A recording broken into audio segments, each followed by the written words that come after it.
family, we had a desire to reach out to people, especially young people, with the love of Christ. So we decided to name the ministry as Building Broken Lives. There's a reason why I chose this name for the ministry. We all are aware of the fact that we are living in a sinful, broken world where the biblical values of an individual, families, and even society is not valued anymore. And because of that, we see the lives of people around us are broken. Families are broken for several reasons.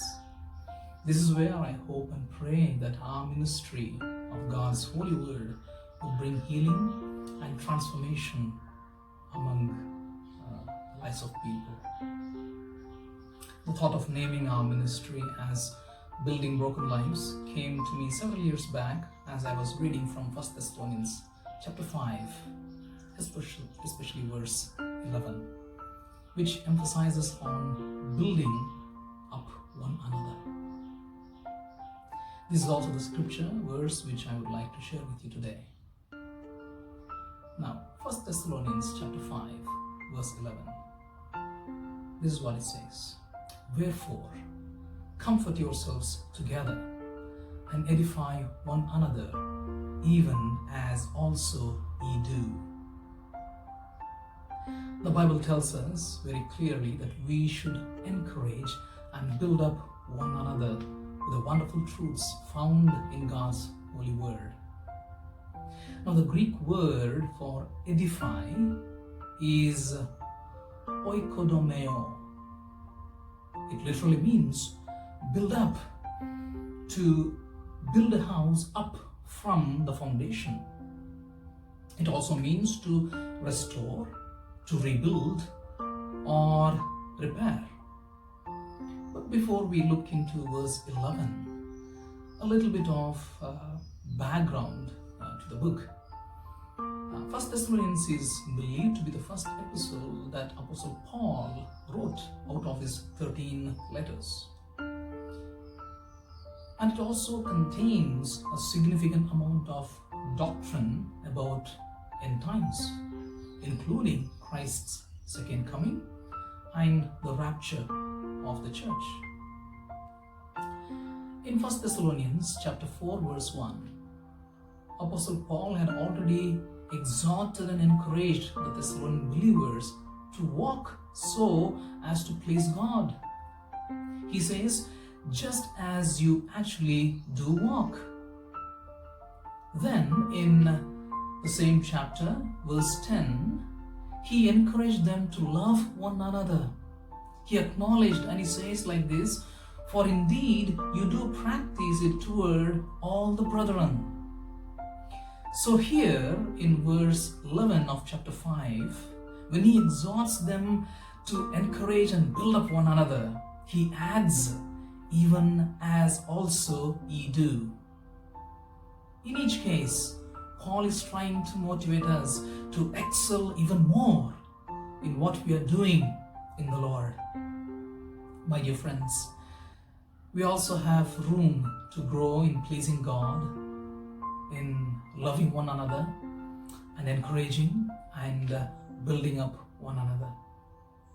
Now, to encourage means to continually strengthen one's words, and to build up implies the need to continual growth in the things of God.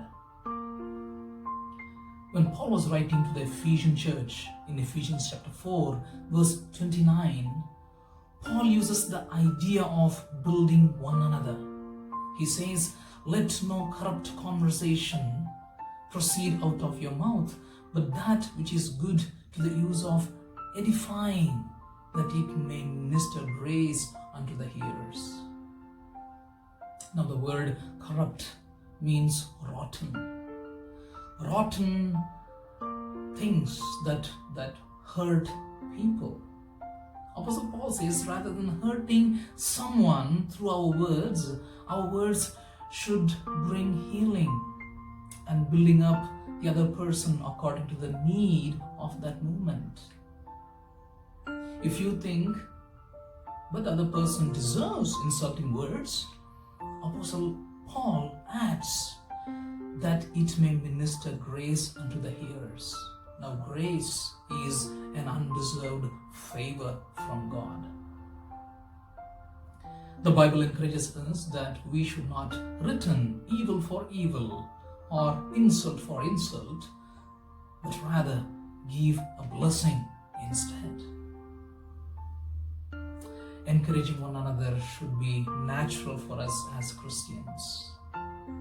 It is one of our basic emotional needs. All of us need encouragement at some point of time in our life. We are living in a time where the responsibilities that we have becomes stress, and we need the strength of encouragement most of the time. Well, God has given us the ability to encourage others with words that are life-giving. Insulting words discourage us. There is so much power in our words. With them, we can build someone up or even tear a person down. The world is immersed in sin with the attitude of self-preservation.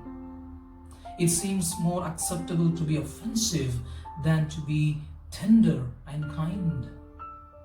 Speaking of words of encouragement, when we say things that are discouraging, even in humor, we are wounding someone's heart. We need to be committed to building up and encouraging one another. We need to value others as well as ourselves, and walk united with the thought of always speaking words of encouragement at all times. We have control over our mouth and what we say.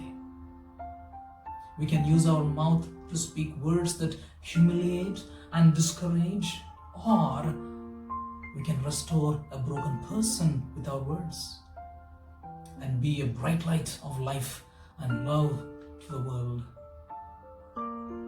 However, to encourage and build up one another, we need to be sound in our doctrine. You've got to be learning and applying the biblical truths to your own life first. You cannot impart what you do not possess and practice. Preaching the gospel to your own soul every day.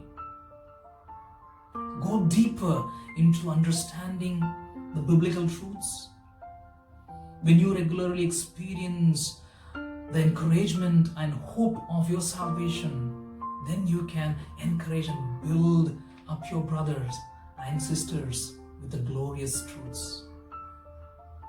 My dear friends, as I conclude, beware of your words to others. It's not just what you say, but what you don't say. Speak words of encouragement and build others up with your words. Watch them grow and flourish in the Lord. May we choose our words carefully and build broken lives. May God bless us all. Until next week, take care and God bless.